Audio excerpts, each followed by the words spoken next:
So, hello everybody. This is a little bit of a weird one. You join me in the northern part of Arizona and the West Grand Canyon.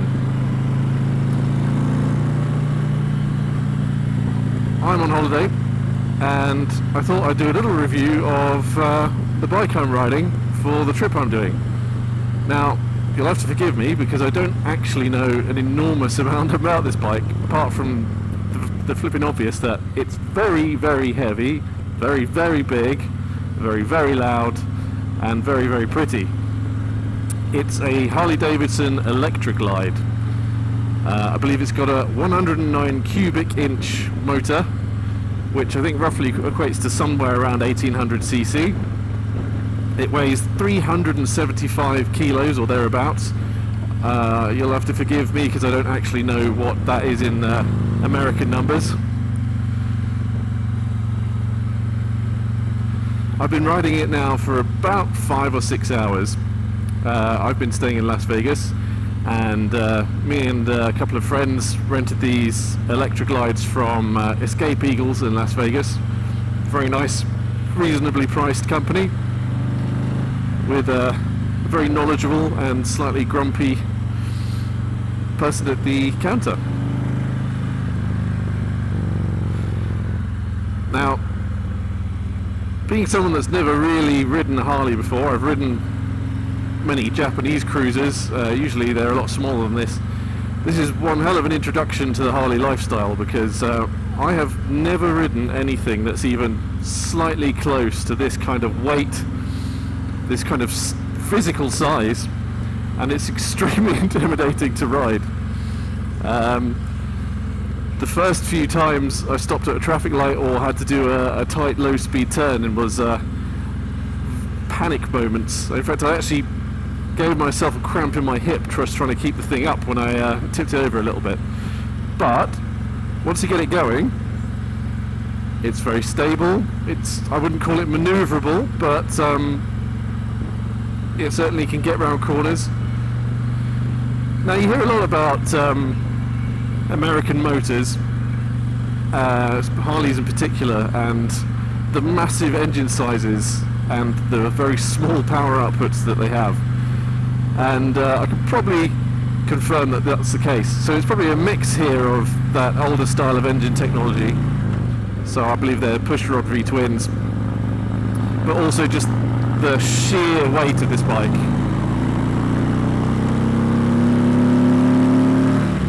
So it makes a good noise, but it doesn't really go anywhere.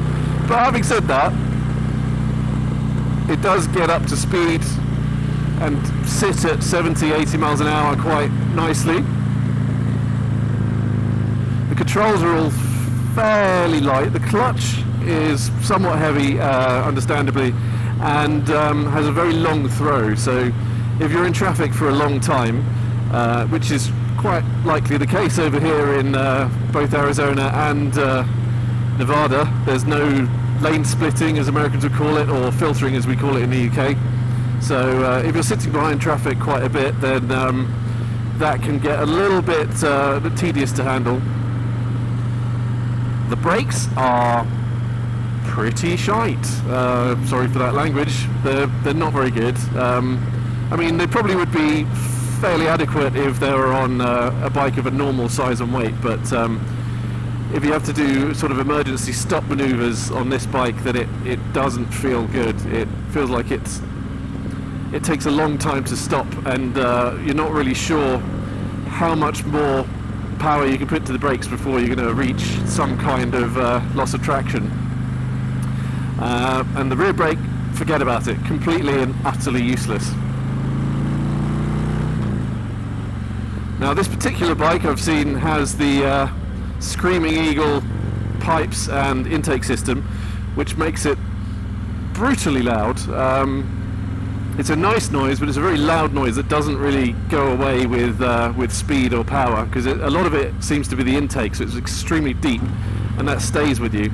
In fact, I'll be surprised really if you can hear much over the riding whilst I'm going to the mic here.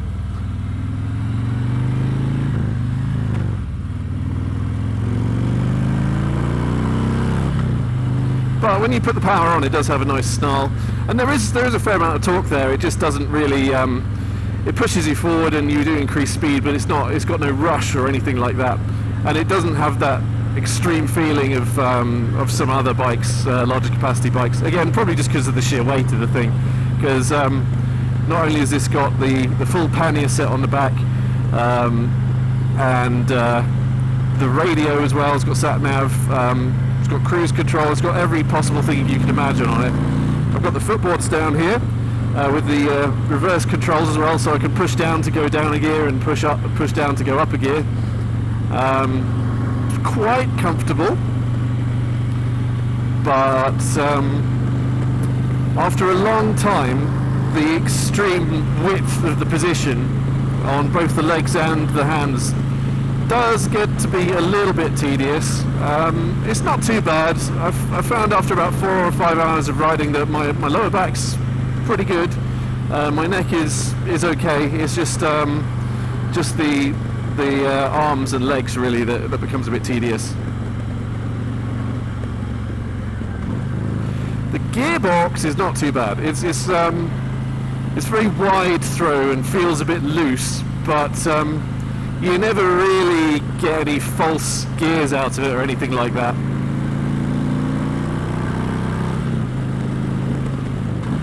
So it does change up and down fairly well.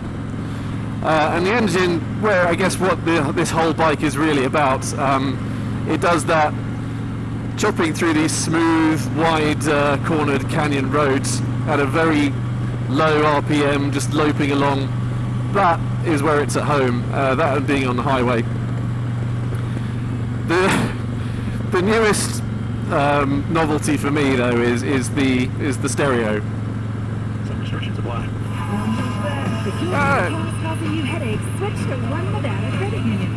Of course this is America, so I've got it on the rock station, but there's about 50 minutes of adverts before you get 10 minutes of music, so I can't do it on there. But the radio is not too bad.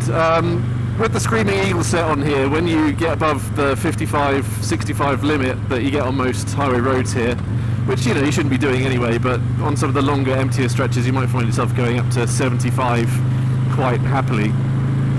The radio does get drowned out. But when you're cruising along at sort of 50, 55, it can provide you with a decent bit of entertainment. And riding here in the Arizona sunshine, I had, I believe it was Pink Floyd, Another Brick in the Wall, the mountains in the background, cacti on the side of the road, massive trucks going by, the big open landscape. It really was that kind of all-American fantasy that you see in your daily lives.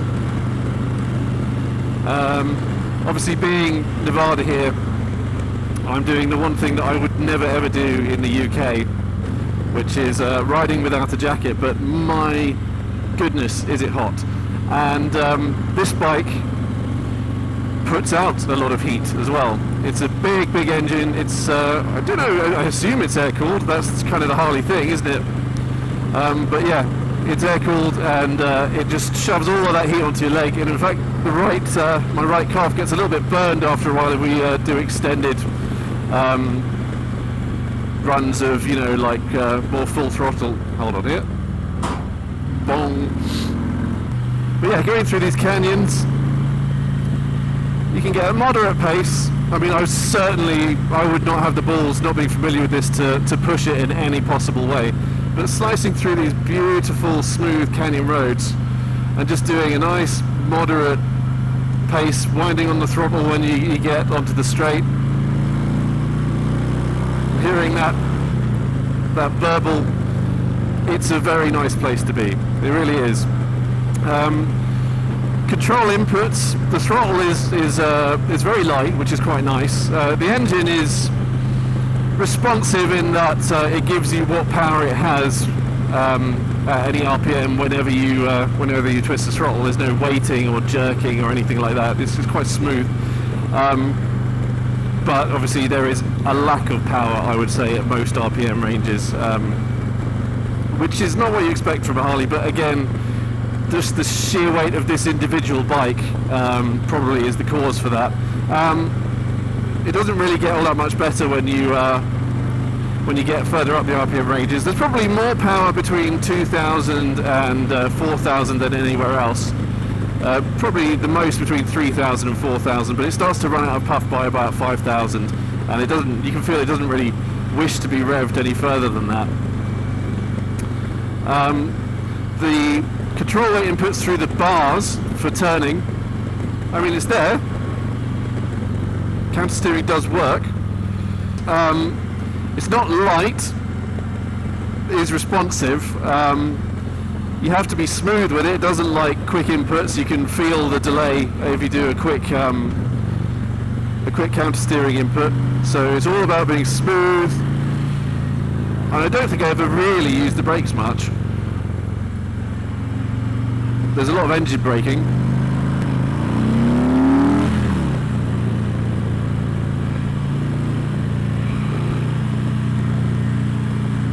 Well, you can see how I go through the corners here whilst I try and catch up with my mate. I wouldn't dare do much to be fair though.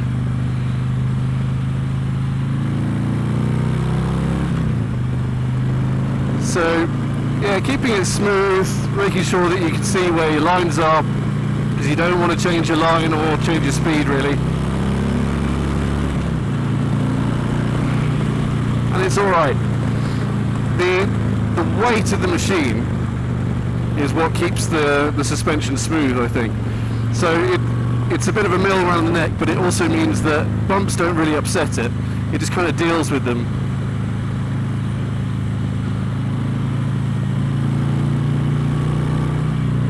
And it's not relaxing. It takes quite a lot of effort. Let's just go past him and give him the thumbs up.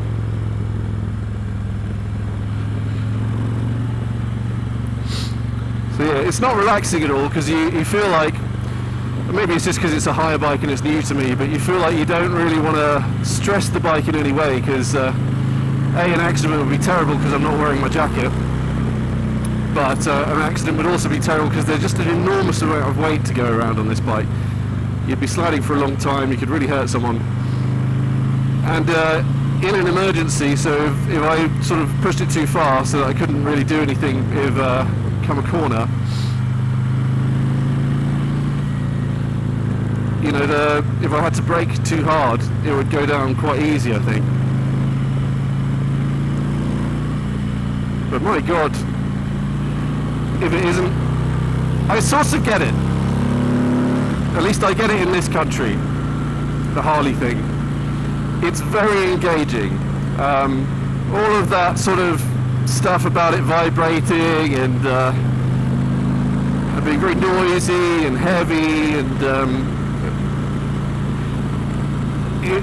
it's an experience. But it requires, I think, something like this road and scenery to make that experience. I could not imagine riding this through like Swindon or something. All of the magic would be gone for me.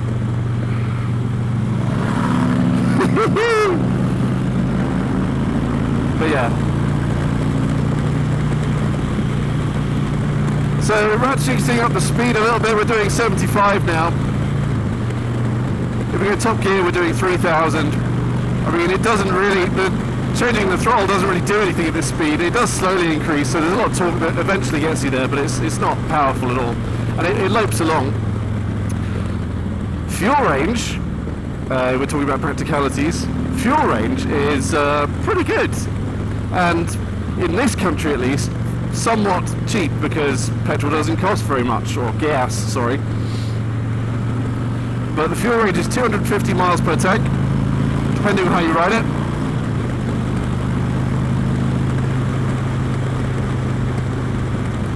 When you get up to speed, the fairing does a pretty decent job of keeping the wind off. I'm pretty comfortable, even without too much protection. It is quite noisy. There's not much buffet in terms of, you know, getting knocked around, but there is a lot of noise around the helmet area. when you're talking about sort of general practicalities, just this is a huge bike, and I can imagine that it's also a very expensive bike. I don't know. This is just a hire bike for me, so this isn't an in-depth review like I would normally do. For the 24 hours I have this bike, it cost me $200 from Escape Eagles. So I think that's quite reasonable. There's an extra $15 on top of that actually, so $215 to reduce the excess if I do crash this. Although it's still going to cost me £1,000 if I do crash it.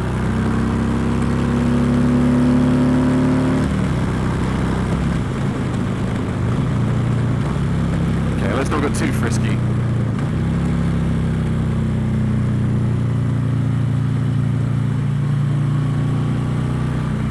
I found when I first got on this, compared to any other bike that I've ridden, I felt initially scared of corners, although only at slow speeds. At anything above sort of 20 miles an hour, it's a bit of a bus, but it doesn't feel like it wants to topple over. The centre of gravity is sort of low. It's not very low, because when you're paddling it around, it's very easy to feel like it's gonna go from you, and it doesn't have to go that far over when you're stationary or when you're doing a U-turn for it to feel like it's going to get away from you and reach that sort of point of no return. I'm going a bit slow now because I can't see because of the sun.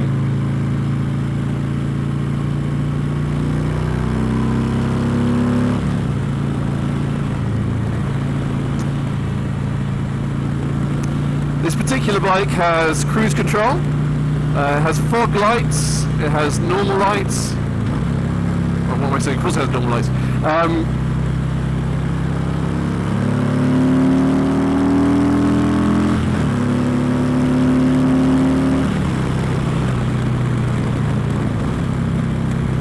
My buddies are on pillion on that other bike up front. I earlier had my friend on as pillion. He said it feels very comfortable at low speed, so it's got a full chair back here, and he's got speakers either side of him. I've got speakers in either side of the fairing, and that was good. He said when it got a bit faster, so when we got up to about 65, which is the general sort of cruising speed on these Arizona and Nevada highways, when he got up to that speed, he found that, because he's higher than me, that it was very, very windy and a bit uncomfortable up there. Apparently that bike up ahead, which is also an Electra glide, is more comfortable because it's got a higher screen. Everything else about it I think is pretty much the same. In terms of what we've got dials wise up here, we have a good fuel gauge. Actually seems to be quite accurate, I like that. Very easy to read dials in terms of revs and speed. And a voltmeter, which is new to me, but it's a welcome addition. It's always nice to know that the bike is charging well. So then we have the infotainment system down here. That's got Bluetooth, FM radio, seems to have some kind of other radio connection. And it also has satellite navigation, which is fairly good, got us to the Hoover Dam okay. So all in all, pretty good. The speakers, they're not great, I've got to be honest. You have to really turn them up loud if you want to get over the din of these screaming eagle pipes and intake. And only certain songs come through well, others don't really.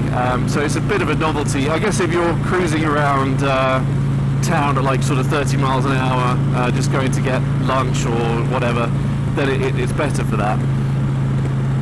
But it depends really. You can apparently change the volume of the speakers in the back so that they're different from the front. So if your pillion doesn't want to hear the speakers as much as you do, then there's some options for that. The luggage system is very good. It's got two panniers, one top box and a luggage rack on top of the top box. The top box is very large. It can easily fit two helmets and more stuff in it, so two helmets in a small bag. The locking system's quite nice. It uses a key that looks like it could be fairly easily broken.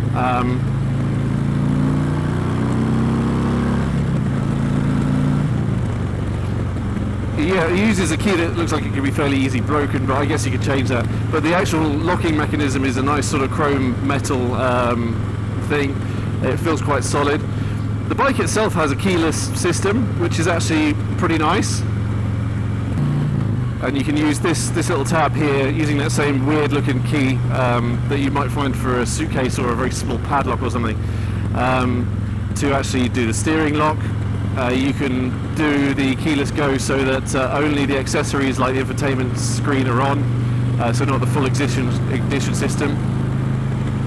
In terms of controls, they're all easy to reach. The indicators are a little strange. It's a bit like the old BMW system where you press right to go right, you press left to go left.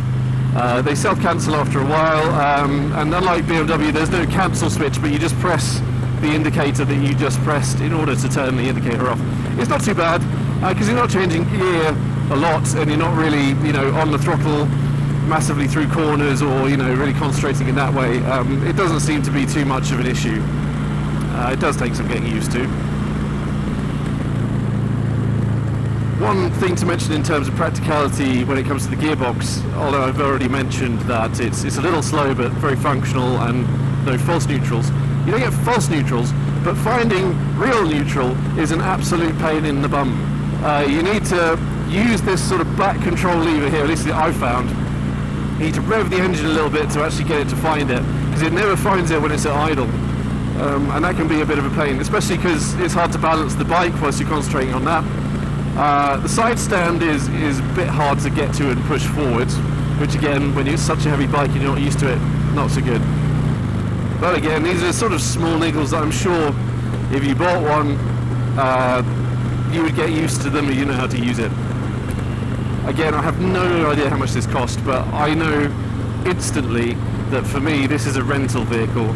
I can imagine the kind of prices they are. I'd imagine you couldn't get one for less than sort of 15, 10 grand or whatever, and it's not the kind of money, I don't think, even if I lived here, it's not the kind of money that I would spend to have a bike that is so impractical in a lot of ways. Because in a lot of ways it's very practical. If you're doing long journeys, you're touring around, even through town. Some of American towns are sort of built for it because they're very wide, there's lots of parking. But it's just not for me. I think I could imagine myself trying other Harleys and liking them. There is character to them. I mean, you probably saw at the beginning of the video that